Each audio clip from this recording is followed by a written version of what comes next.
Good Wednesday morning. It is another beautiful day that the Lord has made, and we will rejoice and be glad in it. I hope that everyone watching this has seen the positive changes that are happening, and has been reading positive things in the news and seeing the hope that God is giving us day by day. I wanted to take a minute this morning and talk a little bit about Matthew 11, and it's verse 28. Matthew 11, verse 28. It says, "Come to me, all you who labor and are heavy laden, and I will give you rest."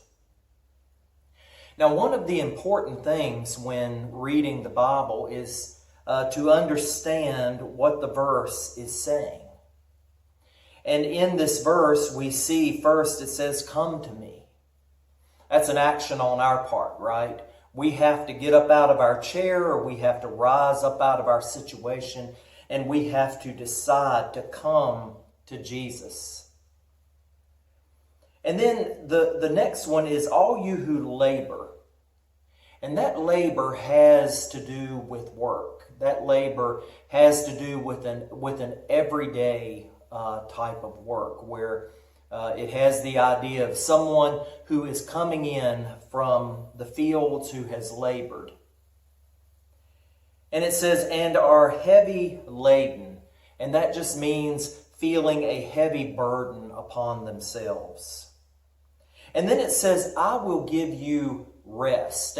And sometimes people read that and they think, "I will give you," and they kind of picture in their mind Jesus giving them a sleep, or Jesus give them a restful night. Or what this word means here is it is a refreshing.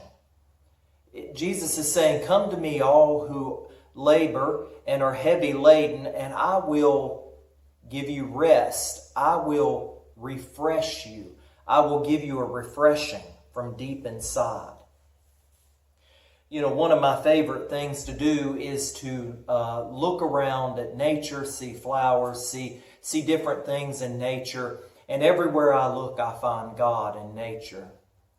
This morning, I happened to be sitting where there were dandelion flowers. Many of you know the dandelion flowers. They're the little yellow flowers that grow in different places like fields and lawns. Some people work very hard to get the dandelions out of their yard. I actually love the flowers. I love to see the bees and whatnot coming to those flowers, so I leave them right where they are. I was looking at these flowers, and one of the things about dandelion flowers that is just amazing is that when it rains or when it is dark, when it is a situation that the flower decides it's going to close.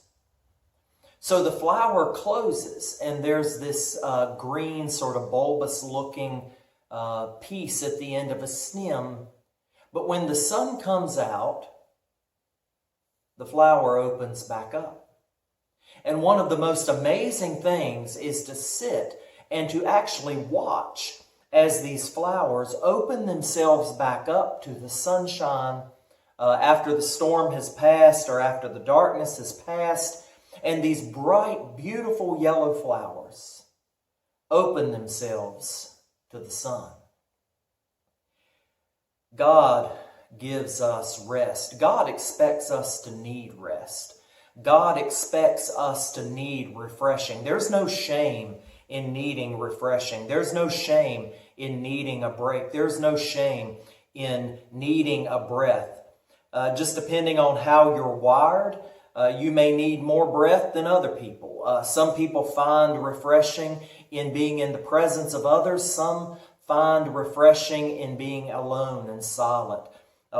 In the Bible, it talks about, I believe it's over in Matthew 14, that Jesus went into the mountain and he was there alone at dark after he had sent the crowds away.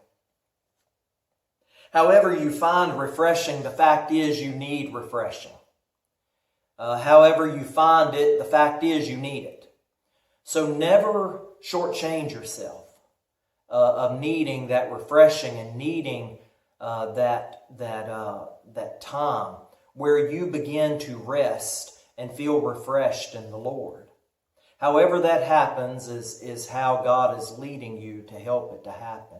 Just like our dandelion flowers that I was talking about earlier, science has found that they close to the rain so that the pollen doesn't get washed out, so that the nectar doesn't get washed out, so that when the bees come around, the birds come around, that there is something there when the sun comes back out. I find a lesson in that. You see, sometimes we must close and refresh during a storm or during a particularly hard time or during a particularly dark time of our life. We must close, we must refresh, but then at some point we will reopen.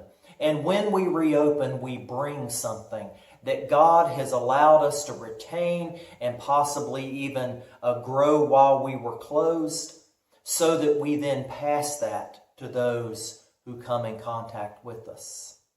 Let's take a lesson from the dandelion flower. Let's take a lesson from Jesus, who told us to come and be refreshed.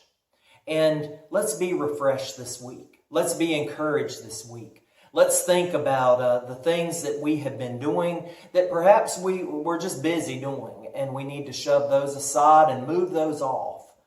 And let's get focused back on the purpose that God has for our life. I hope you're encouraged this week. I continue to pray for you. I continue to pray for our nation. I continue to pray for our leaders. I pray for both the Democrat and the Republican. I pray for the courts. I pray for the state and the federal and the local. So we need to be praying for the people who are put in authority, that they will make right decisions. I continue to pray for those who are sick and those who are giving the care for those that are sick. I love you all. Please be encouraged, and I hope that this message has been an encouragement to you today.